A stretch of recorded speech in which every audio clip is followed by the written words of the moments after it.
Naciones Unidas pidió actuar de urgencia para evitar un conflicto en Medio Oriente. Esto tras la anunciada respuesta de Irán hacia Israel luego del asesinato del líder político de Hamas, Ismail Haniyeh. El canciller iraní aseguró que no buscan escalar el conflicto en la región, pero que es necesario responder al ataque. En Bangladesh, la primera ministra Sheikh Hasina renunció al cargo en medio de las multitudinarias protestas en su contra y luego de que miles de personas asaltaran su residencia. La funcionaria abandonó el país en dirección a India. El ejército anunció que se formará un gobierno interino. Y el primer ministro de Reino Unido, Keir Starmer, convocó al gabinete de crisis para tomar medidas luego de una ola de violencia por parte de grupos de extrema derecha, bajo consignas racistas. Tras una ola de desinformación sobre el autor del apuñalamiento de 3 niñas, llevan 5 días sembrando violencia en Inglaterra. Bienvenidos a un nuevo informativo de France 24. Mi nombre es Rodrigo Sedano. Es un placer estar con ustedes. Vamos a comenzar en Medio Oriente, donde continúa la tensión por la prometida respuesta de Irán a Israel luego de que este último matara en territorio iraní al jefe político de Hamas, Ismail Haniyeh, el pasado 31 de julio. El canciller iraní dijo que a Teherán no le interesa escalar el conflicto, pero defendió su derecho legal a contestar al ataque. Al tiempo, Naciones Unidas ha pedido actuar de urgencia para evitar la escalada. Los detalles con Lea Aurel. Las maniobras diplomáticas se intensifican en Medio Oriente, ante el temor de una escalada militar entre Israel por un lado e Irán y sus aliados por otro. Tras un ataque atribuido a Israel en Teherán la semana pasada, que acabó con la vida del líder político del grupo islamista palestino Hamas, Ismail Haniyeh, Irán habló el lunes de su derecho legal a una represalia. Nadie puede poner en duda el derecho legal de la República Islámica de Irán a castigar al agresor y crear disuasión contra un régimen usurpador y agresor.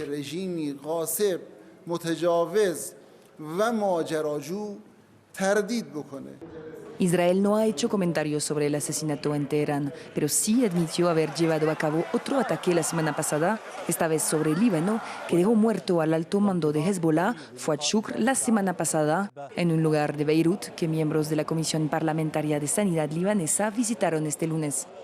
El pueblo libanés no se arrodillará y resistirá, y creo que responderá a todas las agresiones que se han producido. Y lo importante es que estamos unidos en este momento peligroso para nuestra existencia como Líbano. Nadie quiere la guerra, a nadie le entusiasma la guerra. Conocemos las consecuencias de esta guerra global que quieren los israelíes, pero si ocurre, estamos juntos en una sola mano. El alto comisionado de Naciones Unidas para los Derechos Humanos, Volker Turk, instó a todas las partes, así como a los estados con influencia, a actuar con urgencia para evitar un conflicto más amplio en la región, subrayando que los derechos humanos y la protección de los civiles deben ser la máxima prioridad. A pesar de las crecientes tensiones entre Israel y el Líbano, múltiples ciudadanos siguen con sus rutinas en las ciudades cercanas a la frontera entre ambos países. Varios ciudadanos han manifestado que se trata de un episodio al que ya están acostumbrados, aunque admiten que esta vez sí que involucra numerosos frentes. El informe es de Manuel Acano. En medio de una aparente normalidad, transcurren los días en la ciudad libanesa de Tiro, a unos 20 kilómetros de Israel. A pesar de las tensiones entre ambos países, luego del asesinato la semana pasada de uno de los líderes del grupo de Hezbollah en Líbano por parte del ejército de Israel, una multitud disfrutó de un día en la playa. Las amenazas no nos asustan porque un civil se enfrenta a otro. Esa es la ecuación que ha creado la resistencia. Cuando empezó la temporada turística en el municipio de Tiro, ya era un desafío, pero no tenemos miedo. Tras el asesinato, el líder de Hezbollah, Hassan Nasrallah, dijo que Israel cruzó líneas rojas y prometió represalias, algo que parece no asustar a una parte de la población libanesa. Somos héroes de la resistencia, somos gente de firmeza, somos gente de esta tierra. No huiremos y no tenemos miedo, ni de Israel ni de nadie más. No importa lo que hagan, no abandonaremos esta tierra hasta nuestro último aliento. En el lado israelí, muchos ciudadanos siguen también con sus rutinas, a pesar de las amenazas. Sabes, si naciste en Israel estás acostumbrado a esto. Solo hay que contar el número de guerras que hemos tenido en los últimos 30 años. Así que puedes ver que la gente está acostumbrada a este tipo de situaciones.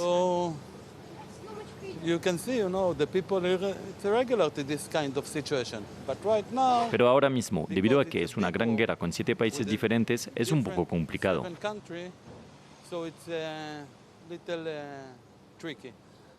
En medio de las preocupaciones por un recrudecimiento del conflicto en Medio Oriente, varios países están buscando mediar para rebajar las tensiones, mientras múltiples gobiernos llamaron a sus ciudadanos a abandonar Líbano. Vamos a seguir hablando ahora de la guerra en la Franja de Gaza y de las acusaciones de Israel sobre trabajadores de la UNRWA y su posible actuación en el ataque del 7 de octubre.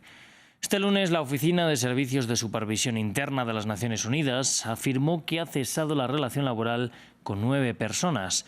Según sus investigaciones, podrían haber estado involucradas en el ataque contra Israel.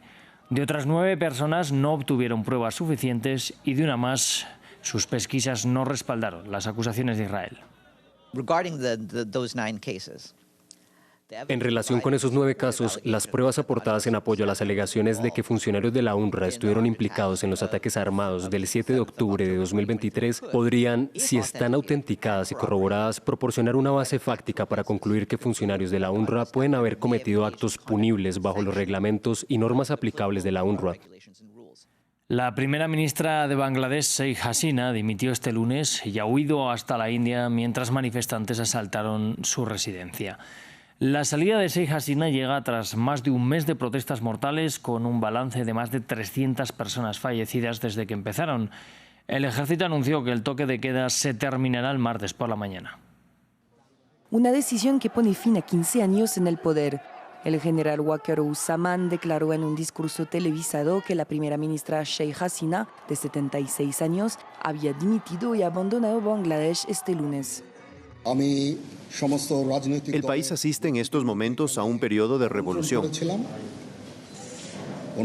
Había invitado a todos los líderes de los partidos políticos. Vinieron aquí y mantuvimos un buen debate. Hemos decidido formar un gobierno provisional. A través del gobierno interino se llevará a cabo todo el funcionamiento del país. Mientras tanto, miles de manifestantes desafiaban el toque de queda militar y asaltaban su residencia oficial, un día después de la jornada de protesta más mortífera desde que empezó el movimiento antigubernamental. El domingo se convirtió en un baño de sangre, con decenas de muertos y cientos de heridos, entre ellos varios miembros de las fuerzas de seguridad. Vi 5 cadáveres delante de mí. A algunos les habían disparado en la cabeza y les habían arrancado la lengua. Nunca pensé que vería la guerra entre mi propia gente.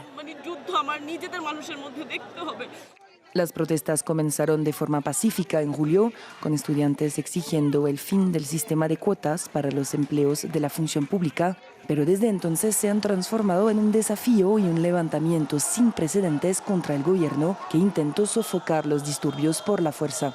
Además del toque de queda impuesto por las autoridades, el acceso a Internet ha sido cortado en la capital y se han suspendido indefinidamente los servicios ferroviarios. Para Bangladesh, Sheikh Hasina significó la salida del régimen militar a mediados de los 90, pero sus interrumpidas etapas en el poder estuvieron marcadas por la represión, las detenciones masivas de opositores políticos y sanciones internacionales a sus fuerzas de seguridad por violaciones de los derechos humanos. Les vamos a contar ahora más sobre su figura en el siguiente informe. Hasina tenía 27 años y estaba fuera del país cuando unos militares disidentes asesinaron a su padre, el primer ministro Sheikh Mujibur Rahman, junto al resto de su familia en un golpe de Estado en 1975. Vivió 6 años en el exilio antes de regresar para asumir el liderazgo del partido Liga Awami e iniciar una lucha de una década en la que estuvo largos periodos bajo arresto domiciliario. La fuerza política de Hasina salió con el Partido Nacionalista de Bangladesh, cuya lideresa era Khaleda Zia. Pronto se enemistaron, dando nacimiento a una rivalidad que ha dominado la política bangladesí desde entonces. Hasina se convirtió en primera ministra por primera vez en 1996, pero perdió ante Zia 5 años después. Ambas fueron encarceladas por corrupción en 2007, tras un golpe de Estado respaldado por el ejército. Hasina fue liberado al año siguiente y obtuvo una aplastante victoria en los comicios de 2008. Desde entonces, la primera ministra se ha mantenido en el poder. La mandataria obtuvo un quinto periodo en enero, después de que la oposición llamara a boicotear la votación, que, según su posición, no fue ni libre ni justa. Mientras tanto, Sia, de 78 años, sufre problemas de salud y está hospitalizada tras ser condenada a 17 años de prisión en 2018 por cargos de corrupción, y altos dirigentes de su partido también están entre las rejas. Los partidarios de Sheikh Hasina la alaban por haber llevado a Bangladesh a un notable auge económico, desde su independencia de Pakistán. Desde 2009, Bangladesh ha crecido a una media superior al 6% anual. Los índices de pobreza han descendido. Más del 95% de sus 170 millones de habitantes tienen acceso a la electricidad y a la renta per cápita, superando a India en 2021. Sin embargo, su gobierno ha sido acusado de intolerancia contra militantes de algunos partidos políticos, provocando resentimiento en la sociedad civil. 5 altos dirigentes islamistas y una destacada figura de la oposición han sido ejecutados en la última década tras ser condenados por crímenes contra la humanidad durante la sangrienta Guerra de Independencia de 1971. Los juicios desencadenaron protestas masivas y violentos enfrentamientos. Los opositores han calificado los juicios de farsa, afirmando que tienen motivaciones políticas para silenciar a los opositores. Y nos vamos hasta Reino Unido. El primer ministro Keir Starmer convocó al gabinete de crisis para tomar medidas luego de 5 días de violencia en toda Inglaterra por parte de grupos de extrema derecha a causa de la desinformación. Los causantes de los desmanes se concentran bajo el lema "ya es demasiado", en referencia a la llegada de migrantes al país, unas consignas racistas y antiinmigrantes que han ido de la mano de ataques violentos durante todo el fin de semana. Una fuerza permanente para combatir la violencia. El primer ministro de Reino Unido definió acciones con la policía para enfrentar los peores disturbios en más de una década. No se trata de una protesta, sino de pura violencia. No toleraremos ataques a mezquitas ni a nuestras comunidades musulmanas. La desinformación que mueve a grupos de extrema derecha ha desencadenado en ataques a albergues de migrantes y mezquitas, saqueos y enfrentamientos con la policía. En Liverpool, Bristol, Tamworth, Middlesbrough y Belfast, en Irlanda del Norte, hombres, en su mayoría jóvenes, han liderado los disturbios. Lanzan piedras y gritan: "detengan los barcos", en referencia a los inmigrantes que llegaron a la costa sur en los últimos años. Starmer convocó al gabinete de crisis y resolvió reforzar la justicia para que los responsables sientan todo el peso de la ley. Mi objetivo es asegurarme de que se ponga fin a este desorden, de que las sanciones penales sean rápidas y se vea que se cumple, por lo que he pedido que se considere la posibilidad de identificar y nombrar lo antes posible a los implicados en esto. La violencia estalló por el asesinato de 3 niñas en una escuela de danza. Quienes generan el caos difundieron erróneamente que el sospechoso, un joven de 17 años, era un solicitante de asilo. La policía aclaró que el individuo nació en Gales y reveló su identidad, pese a que era menor de edad.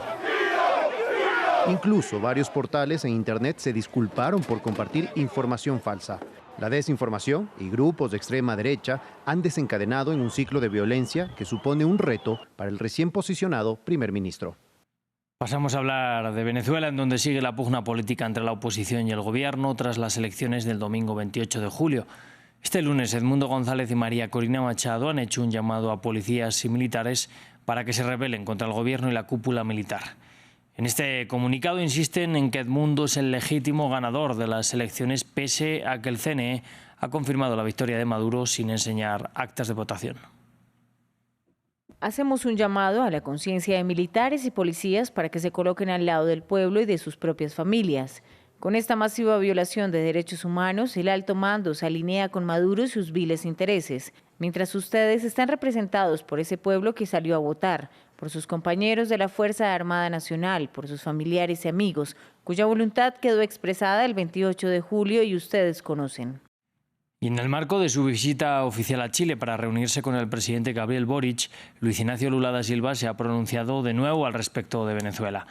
El presidente brasileño ha afirmado que el compromiso con la paz es lo que mueve a Brasil a buscar entendimiento entre gobierno y oposición. El respeto por la tolerancia, el respeto por la soberanía popular es lo que nos impulsa a defender la transparencia de los resultados. El compromiso con la paz es lo que nos lleva a pedir a las partes que entablen un diálogo y promuevan el entendimiento entre el gobierno y la oposición. Y vamos a Estados Unidos, donde el Centro Nacional de Huracanes informó que Debbie tocó tierra en la población de Steintache, en la llamada región del Big Bend de Florida. El fenómeno natural llegó a las costas con vientos máximos sostenidos de hasta 128 kilómetros por hora. Durante su paso por Florida y Georgia se espera que produzca lluvias récord, inundaciones catastróficas y condiciones riesgosas para la vida.